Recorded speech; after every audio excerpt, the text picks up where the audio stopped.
अक्सर हम देखते हैं कि जंगली जानवर इंसानों पर हमला कर देते हैं, लेकिन आज की कहानी में सब कुछ बिल्कुल उल्टा होने वाला है।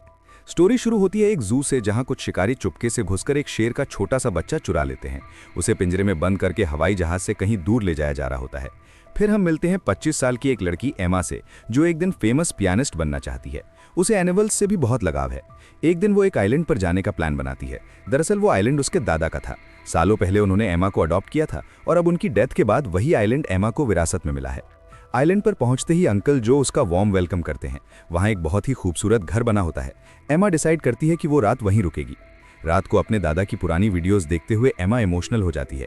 एक वीडियो में दादा बताते हैं कि स्नो नाम की एक मादा भेड़िया अचानक कुछ साल पहले आइलैंड पर आ गई थी। धीरे धीरे उन दोनों के बीच एक गहरी दोस्ती हो गई थी। दादा ने एमा से कहा था कि वो भी स्नो को ढूंढकर उससे दोस्त बना ले। उसी रात बहुत ही खराब मौसम के चलते शेर के बच्चे वाला प्लेन इसी आइलैंड पर क्रैश हो जाता है। तेज आवाज सुनकर एमा घबरा जाती है और बाहर जाकर देखने की कोशिश करती है, लेकिन आइलैंड इतना बड़ा होता है कि उसे कुछ पता नहीं चल पाता। अगली सुबह चार्ल्स और एली नाम के दो यंग लड़के वहां आते हैं। वो स्नो को पकड़ने के लिए जाल लगा देते हैं। असल में वो वुल्फ पार्क के मालिक होते हैं और स्नो को कैप्चर करके ले जाना चाहते हैं।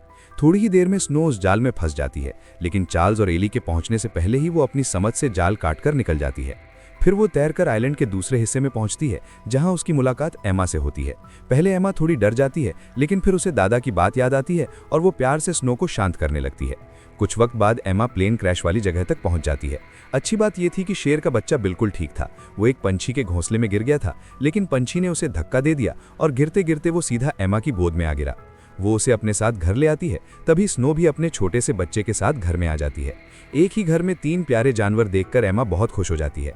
वो तुरंत अंकल जो को बुलाती है, लेकिन अंकल जो उसे समझाते हैं कि इतने खतरनाक जंगली जानवरों को घर में रखना ठीक नहीं है, उन्हें जू वालों को दे देना चाहिए।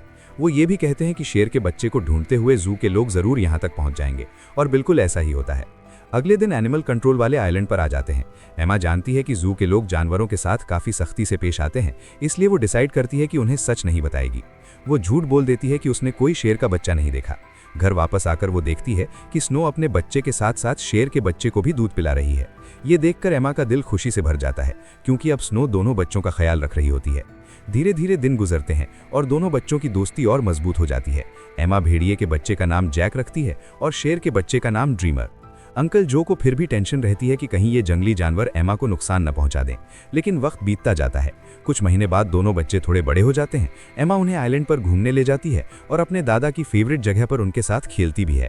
बदकिस्मती से एक दिन जब एल्मा पियानो ऑडिशन के लिए आइलैंड से बाहर गई हुई थी, तब पीछे से वुल्फ पार्क वाले लोग वहां घुस आए। इस बार वो स्नो को पकड़कर अपने साथ ले ही गए। उधर एल्मा का ऑडिशन क्लियर हो गया था और वो बहुत खुश थी, लेकिन जैसे ही वो घर वापस आई, उसके होश उड़ गए। घर का सारा सामान इधर उधर बिखरा पड़ा था, क्योंकि दोनों बच्चे भूख से परेशान हो गए थे। एल्मा ने पूरा आइलैंड छान डाला, लेकिन स्नो का कोई पता नहीं था। अब बच्चों को खिलाना और संभालना उसकी जिम्मेदारी थी। इसी वजह से उसे मजबूरी में अपनी पियानिस्ट वाली जॉब छोड़नी पड़ी। कुछ दिन बाद अंकल जो फिर आइलैंड पर आए। इतने बड़े और जंगली जानवरों को अब तक वहां देखकर वो गुस्से में आ गए। उन्होंने तुरंत कहा कि इन्हें जू भेजना होगा, लेकिन एल्मा ने शांत रहकर समझाया कि उसके दादा चाहते थे कि वो जानवरों के साथ रहे, और जू में इन मासूमों के साथ क्या होगा कोई नहीं जानता। आखिरकार अंकल जो मान गए और उन्होंने एल्मा को गले लगा लिया। अब एल्मा का ज्यादा वक्त जानवरों को खाना खिलाने और उनकी देखभाल में ही गुजरता था। उसे जैक और ड्रीमर से बहुत प्यार हो गया था और दोनों भी उस पर पूरा भरोसा करते थे। देखते ही देखते 1 साल बीत गया। अब जैक और ड्रीमर काफी बड़े हो चुके थे। अंकल जो शहर से उनके लिए मांस ले आते थे, लेकिन उनके पास जाने से उन्हें थोड़ा डर लगता था। उन्होंने फिर से एल्मा को समझाया कि इनके साथ रहना रिस्की है, पर एल्मा किसी भी हालत में उन्हें छोड़ने को तैयार नहीं थी। एक दिन एक माँ और बेटी कश्ती से आइलैंड के पास आईं। उन्हें देखकर जैक उनकी तरफ बढ़ने लगा। जैसे ही एल्मा ने यह देखा, वो उसे रोकने के लिए दौड़ी, लेकिन दौड़ते वक्त वो पत्थर से टकराकर गिर गई। सिर पर जोर की चोट लगने से वो तुरंत बेहोश हो गई। माँ बेटी ने यह सब नहीं देखा और वापस कश्ती में लौट गईं। थोड़ी देर बाद जैक और ड्रीमर एल्मा के पास आए। उन्होंने उसे जगाने की कोशिश की, लेकिन कोई फायदा नहीं हुआ। वो घंटों तक जोर जोर से आवाज लगाकर मदद बुलाते रहे, पर कोई नहीं आया। रात हो गई। दोनों जानवर एल्मा के पास चिपक कर बैठ गए। पूरी रात उसके साथ रहकर उसे अपनी बॉडी की गर्माहट देते रहे। सुबह अंकल जॉन ने एल्मा को कई बार फोन किया, लेकिन जब कोई जवाब नहीं मिला तो उन्हें शक हुआ। वो तुरंत आइलैंड पर पहुंच गए। उन्हें लगा शायद जंगली जानवरों ने एल्मा पर हमला कर दिया होगा, इसलिए उन्होंने एनिमल कंट्रोल को भी बुला लिया। लेकिन जब उन्होंने एल्मा को बेहोश देखा और जैक और ड्रीमर को उसकी हिफाजत करते हुए पाया, तो उन्हें अपनी सोच पर बहुत पछतावा हुआ। एल्मा को तुरंत हॉस्पिटल ले जाया गया। डॉक्टर ने बताया कि अगर जैक और ड्रीमर ने उसे रात भर गर्म नहीं रखा होता तो शायद वो जिंदा नहीं बचती। उधर एनिमल कंट्रोल वाले जैक को पकड़कर चार्ल्स को दे देते हैं। तब पता चलता है कि जैक असल में स्नो का ही बच्चा है। वहीं ड्रीमर को एलन नाम के आदमी को बेच दिया जाता है जो एक जू चलाता है। एलन काफी सख्त और बेरहम इंसान है जो जानवरों पर हाथ उठाने से भी नहीं झिझकता, लेकिन उसका बेटा राफा उसके बिल्कुल उल्टा है, बहुत ही नरम दिल। जल्द ही राफा की दोस्ती ड्रीमर से हो जाती है, लेकिन कुछ ही दिनों में ड्रीमर को नशा देने वाली दवाइयां देकर सर्कस के करतब करने पर मजबूर किया जाता है। ड्रीमर ने अपनी पहली जिंदगी आइलैंड पर खुशी से बिताई थी, लेकिन अब इन लोगों के बीच उसकी हालत खराब होने लगती है। राफा अक्सर उसके पास जाकर उसे शांत करने की कोशिश करता। इधर हॉस्पिटल में होश आते ही एल्मा ने सबसे पहले जैक और ड्रीमर के बारे में पूछा। अंकल जो ने भारी दिल से उसे सारी सच्चाई बता दी। जैसे ही एल्मा हॉस्पिटल से डिस्चार्ज हुई, वो सीधा एनिमल कंट्रोल के ऑफिस पहुंच गई। वहां उसे पता चला कि जैक को वुल्फ पार्क भेज दिया गया है और ड्रीमर को एक सर्कस ग्रुप को दे दिया गया है। ये सुनते ही एल्मा का गुस्सा फूट पड़ा। वो ऑफिसर पर चिल्लाने लगी, लेकिन अंकल जो ने उसे संभाला। कुछ वक्त बाद एल्मा ने एली को फोन करके जैक का हाल पूछा। एली ने बताया कि जैक वहां ठीक है और उसने कुछ नए दोस्त भी बना लिए हैं। इससे एल्मा को थोड़ी राहत जरूर मिली, लेकिन ड्रीमर की चिंता अब भी उसके दिल से नहीं गई थी। अगले कई हफ्तों तक वो शहर के हर सर्कस में पहुंची और सबसे ड्रीमर के बारे में पूछती रही, मगर कोई सुराग हाथ नहीं लगा। वहीं दूसरी ओर ड्रीमर की वजह से एलन की कमाई तेजी से बढ़ने लगी थी। कुछ ही समय में ड्रीमर स्टार लॉयन के नाम से मशहूर हो गया। एक दिन सर्कस का काफिला भेड़ियों के पार्क के पास से गुजर रहा था, तभी जैक ने अपने बचपन के दोस्त को पहचान लिया। अपनी समझदारी दिखाते हुए जैक किसी तरह पिंजरे से बाहर निकल आया। अली ने जब ये देखा तो वो समझ गया कि जैक बेहद होशियार है और किसी खास मकसद से निकला है। जल्द ही जैक वहां पहुंच गया जिसकी उसे तलाश थी। उसने चतुराई से ड्रीमर को भी कैद से आजाद करा लिया। महीनों बाद मिलते ही दोनों खुशी से झूम उठे और साथ खेलने लगे। जब एलन को ड्रीमर के भागने की खबर मिली तो वो गुस्से से आग बबूला हो गया और बेहोश करने वाली बंदूक उठा ली। उसके बेटे ने उसे रोकने की पूरी कोशिश की, लेकिन लालच में अंधे एलन ने उसकी एक न सुनी।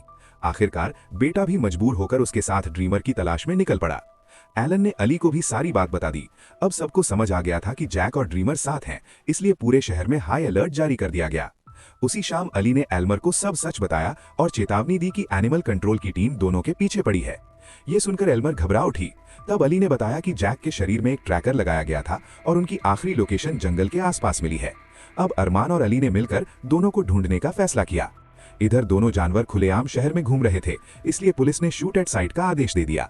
कुछ देर बाद वे फिर जंगल की ओर लौट गए, जहां एलन और रफी ने उन्हें देख लिया। लालची एलन ने ड्रीमर पर ट्रैंक्विलाइजर गन तान दी और गोली चला दी। तभी जैक बीच में कूद पड़ा और अपने दोस्त को बचाते हुए खुद निशाना बन गया।